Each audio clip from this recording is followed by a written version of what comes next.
Alright, so this will be the accessories and upgrades for your Bosch Axial Glide miter saw. This one's the GCM12SD, and I had previously done a setup video on this saw, so all the fine tuning and adjustment to set this up out of the box and get it completely dialed in. So I'll put that video down in the description if you want to check it out a little further. But today, let's get into the upgrades. We'll start with the dust collection, then we'll get into a zero clearance insert add-on, new blades, and a shadow line. Let's go.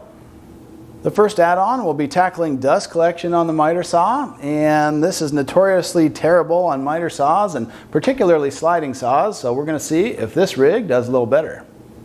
The second add-on will be this really nice zero clearance insert to prevent chipping on the bottom of your cut, so we'll get that installed and see how it does. For the third add-on, I'll install my favorite blade for a sliding 12-inch miter saw, and spoiler alert, it's not this one. And the fourth and final upgrade will be the shadow light. I don't know if you've seen these, they're kind of like a laser device, but it just casts a very fine shadow right where the blade is, so it's easier to make your cut. Okay, let's start with dust collection, which miter saws are notoriously horrible with, and I don't think it really matters if it's a standard chop saw or a slider or axial glide saw like this, and I also don't think it matters much on brand. I think most brands still have some work to do to improve dust collection, at least on this tool. And so we'll add this upgrade. It's from JZ Woodshop, and the idea is this pickup will just be situated closer and tighter to the blade, so we'll get that installed and see how it does. Alright, let's see what we get with that. So there's a pretty supple flex hose, the main dust pickup with a little bit of a flexible shroud around that. I like that idea. In fact, I've used that on my fixed 12-inch miter saw, and that actually improved things quite a bit. It was just something I came up with in the shop. Maybe I'll show you that after we get this one installed. But otherwise, you get a selection of fittings, and this stuff is actually 3D printed, which is not my first choice. You know, I usually think 3D printed material is not going to be as strong as other manufactured plastics, but you know, I'm willing to give it a shot. So here's the entirety of what you get with that dust collection kit. Looks like there's a mounting bracket, some zip ties, the required screws, 3 dust collection fittings, so that'll give you some different options, 1 3/4 or 2 1/4, either with a threaded fitting or just a standard fitting. So we'll set those aside and take a closer look at that dust shroud. So this looks to be kind of medium duty. It's not super stout, but I'm hopeful it'll do the job. It does have one interesting feature that I haven't seen on other models. Maybe you can't make that out, but it's actually got this little webbing in here. And what I hope is that that catches any errant pieces of wood that would like to enter that and damage the shroud. Hopefully that'll keep chips of wood out and keep this going for that much longer. So according to the JZ Woodshop instructions, first thing to do is just remove that factory dust chute, and there's 2 screws up at the top, so I just have this kind of angled over to the left 45 degrees to get access to that. There's 2 up top, we'll pull those. Then there's 2 more screws on the right side of the saw, and that'll let us remove that factory shroud. Yep, that's all it was. It's actually a pretty nice looking fitting that it comes with. It's just a little too far from the blade in my estimation. Then it looks like there's a couple of cord clips to pull off, this upper one and a lower one. Number 3 Phillips on those, save the screw, and that other one. Easy peasy. Then just loosen this fastener. It's a 6mm bolt, and you can just let that linkage of the blade guard kind of hang down. There we go. Then you'll grab these 2 screws, pull those out. And apparently these 2 screws get replaced with fasteners in the kit. There's 1 more screw on the right side of the saw that needs to come out. Maybe with the help of the O-light we can see it right there. Just pull the screw out, but the bracket stays on. And then you can mount the new chute with the 3 included screws, but check out the difference of where that mounts compared to the factory location. So that new chute will sit right behind the blade compared to the factory chute, which sat way back here, so it's kind of obvious to see which is going to have better dust collection. It looks like those new screws are actually Allen bolts that go on with a 2.5mm Allen wrench, so we'll get those 3 screws snugged up. 2 on the left and 1 on the right. Just snug, you don't have to go crazy. There we go. And that's just about it on the dust collection install. We just need to manage the hose and wire up top. So we're supposed to return that shouldered bolt to this top position using this bracket that's kind of molded into this fitting, but that bolt actually won't fit back in, so I think I'm just going to touch it with the same size drill bit, see if I can get that to fit.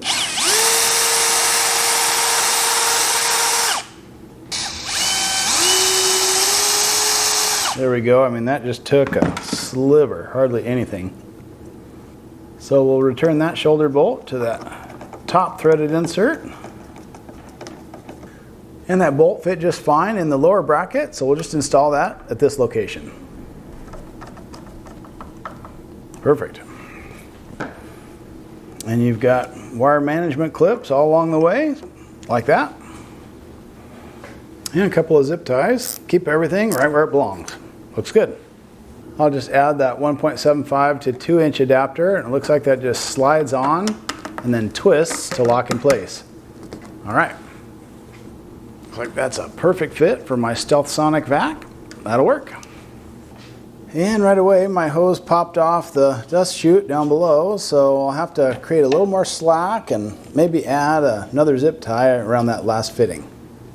So a little zip tie right on the back of the shroud works perfect to hold that hose on, and now no matter how I articulate the saw, everything stays on like it should. And that hose is a good snug fit. I actually had to use a heat gun to soften that up a little bit, and then it went right back on. Okay, so I've got full movement now with no restrictions on the dust collection, so that looks pretty good. The only thing I might do on that is pick up a 90-degree bend. I keep looking at this factory snorkel and how handy that would be if the dust collection piping just took a right-hand turn for my particular setup. I know that's a cardinal rule. You're not supposed to do 90-degree bends in dust collection, but I think I might just pick up a short 90 for that. So with the rest of the add-ons, we'll be able to move very quickly. Next up is a zero clearance insert. This one's from JZ Woodshop, just like the dust collection fitting, although some of them are from Etsy and some of them are from Amazon, so just find my links in the description. They'll take you right to them. The saw comes with a 2-piece insert, and there is some adjustability to it, but not really enough to close up on the blade. So while you can't call this a true zero clearance insert, I can certainly see why Bosch includes something like this with their saw. It just allows you to make bevel cuts without cutting into it, and it is plastic, so I think I like that better than a metal insert at least. But I'd like to see if we can do a little better, so we'll take out those 6 screws. They're 4mm Allen bolts, and swap in the new one.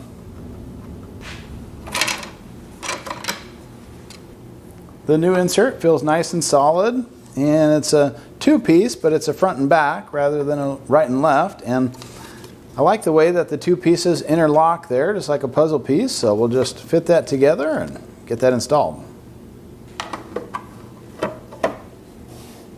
It looks like it's going to be a nice flush fit. Looks like my hole pattern is off just the slightest amount left to right, so I'll just barely drill those out. Not going to take much. The true test will be if that levels out okay, and believe me, we'll be checking it. Get my precision straight edge on there and see how we look. It can be an issue sometimes to get your insert flush on a miter saw because there's really no adjustment for that, but luckily this one is just spot on. Another thing I worried about is would there be a lip or a ridge on that 2-piece design, and I can hardly see it, let alone feel it. Just looks really good. Now normally I would go ahead and kerf that insert, but first let me swap over to the blade I'll normally be using, and this has really become one of my favorite blades for either a fixed or a sliding miter saw, so let's get that installed. Here's my old chop saw that I've had for maybe 20 years, and this is a blade that I really like. It's a Freud thin kerf sliding miter blade, and it's my favorite because it actually has a negative hook angle. But whether you're using a sliding saw or not, this one still performed the best. So I recently did a video on that, so I'll drop that down in the description box. But I'll grab this blade to swap it over to the new saw. And here's the mod I did on my old one. Just rubber flaps that kind of tuck in behind the aluminum frame. A couple of pop rivets into this steel rear blade guard, and really helps with the dust collection on that. You're going to like all of our Saturday discussions. Sub up and stay tuned. So this is my pick for the best miter blade. It's the thin kerf sliding miter from Freud's industrial line. 12-inch blade, 1-inch arbor, 72 tooth count, which is actually on the low side for fine finishing blades, but this one cut as good or better than, you know, the ones that had up to 100 tooth count. So the key thing though is a -5 degree hook angle. That's what you want for a sliding miter saw, and this one works great. Okay, we'll snug that up, reverse threads. You know, I didn't even really give that Bosch blade a chance, but I just like what I like, you know. And now is actually a really good time to install that shadow light kit. It's kind of like a laser that you may have seen for your miter saw, but it just casts a really specific shadow so you can see exactly where your blade is going to cut. This light clip accessory is from Augit, and it really didn't come with any instructions, so I wanted to take a second and show you how to install this. It's specifically built for this Bosch saw. You have to remove your blade guard first and then just drop it right over the top, and that'll lock into place there. And then this piece actually screws into the first piece, and it kind of pinches itself around that upper blade guard, so it's a nice secure connection. And the 2 screws are included with the kit, and to me I really like the fact that you don't have to modify your miter saw, it's just a direct bolt-on. Nice. And that lets you add your shadow light. This is from Olight. It's called an O-clip. Just a very small LED light, and it's specifically designed to work with this bracket, so that's nice and secure, and they'll give you a perfectly accurate shadow line for your cuts. Make sure to reinstall your guard and tighten up anything that was loosened for these accessories, and we can test it out. And those lights are kind of a neat idea. They just give you a razor focus as to where that blade's going to cut.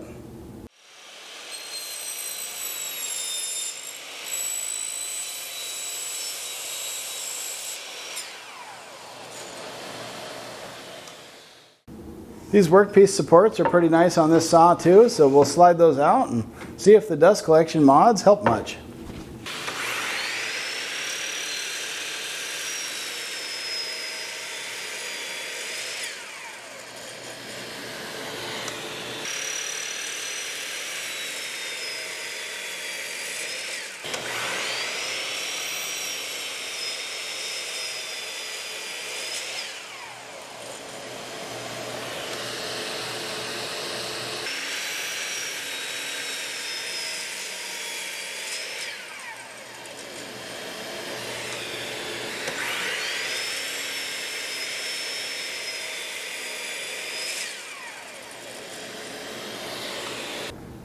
Well, that definitely qualifies as huge improvement. I mean, I didn't do a before test, but if you have this saw, you know what an absolute mess it will make of your shop. So after 5 cuts, a little sprinkling of sawdust here and there, not too bad at all. I think 1 cut with the old stock snorkel fitting would have done worse than that, so that is really looking clean. Speaking of clean, I'm wondering if that zero clearance insert did us any good for improving cut quality on the bottom of the cut. So let's take a look and see if it's just something that looks cool or if it actually has a benefit.